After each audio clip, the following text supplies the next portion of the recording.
So,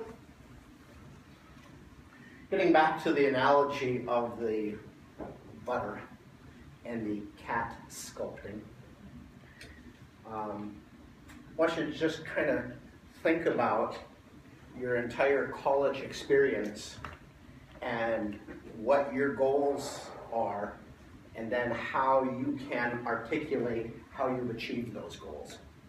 In other words, how you have become the engineer that you want to be.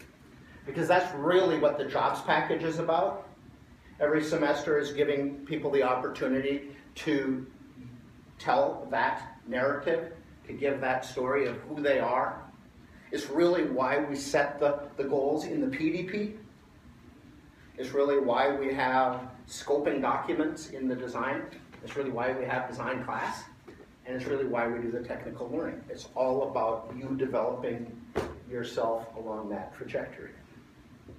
Kind of asking the question of yourself, am I the person that I would want to hire as a new engineer? And creating that person, sculpting that person. Well, along those lines, I want to make an observation, give us each something to think about as we walk away from seminar this morning. One of the things we do as engineers is we face difficulty. We face difficult situations, we face difficult challenges. It's what we do. If you haven't figured it out yet, becoming an engineer is not the path of least resistance through college. And that should make sense to those of us with an electrical mind or a mechanical mind, right? When things get difficult, when we face difficulty, when we have challenges to overcome,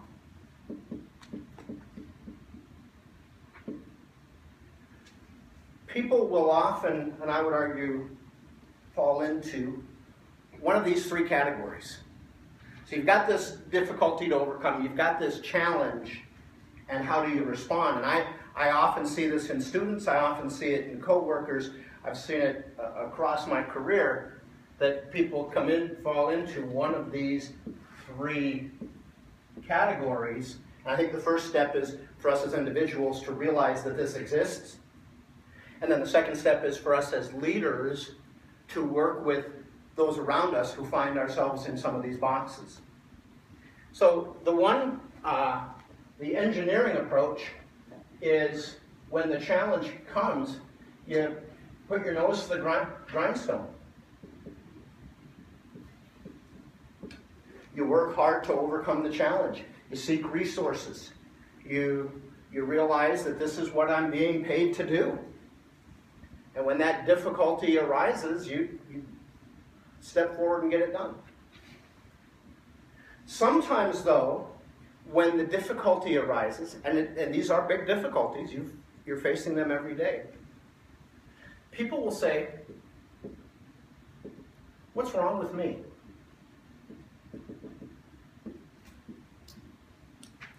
What's wrong with me? Why am I in this situation?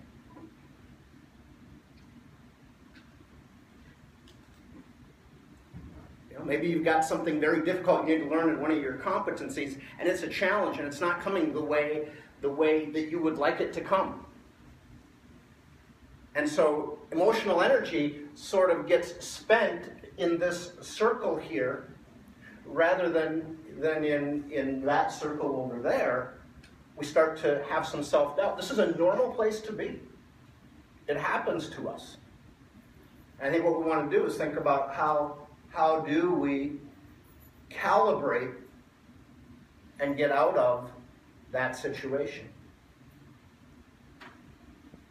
Sometimes, taking a very difficult course, difficult for you. Each of us have our own difficulties. And rather than saying, what's wrong with me? Why can't I learn this? What's wrong with you?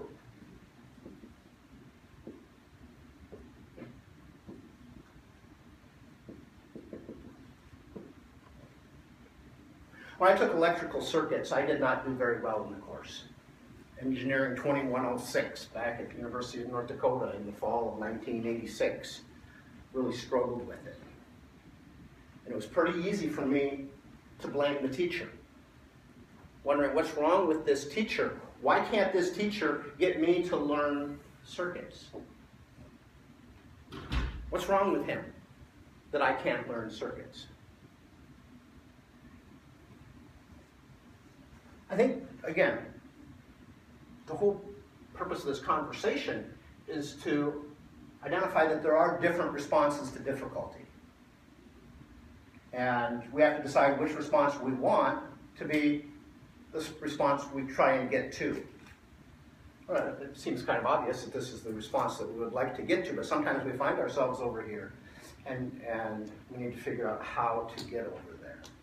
As faculty members at a college, our job is to support students in helping them calibrate through these different experiences to get over here. But pretty soon, you're not going to be here anymore. You're going to be out there in engineering practice, and you're going to have people working for you.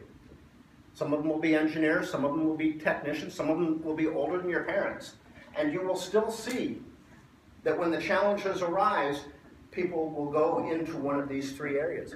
So as leaders, where you're not the student anymore, but you're the supervisor, thinking about recognizing where people are and how do you support them to get back over there. Anyhow, just a thought. I think it goes well as we enter fourth block, where we will often find ourselves faced with challenges and having to identify where we are. And thinking about, where do I want to be? And if I were the engineering interview team hiring me, where would I want to convince them that I spend most of my time? All right, well, we'll see you at lunch tomorrow. Let's have a great block. Yeah, oh, Tony? We're going to do formal day tomorrow since there's a lunch speaker. That's a very good idea. Should we have our dress-up day be tomorrow instead of later in the week? I think that would be a great idea. I think Tom Jamar would appreciate that. So we'll dress up tomorrow. Thank you.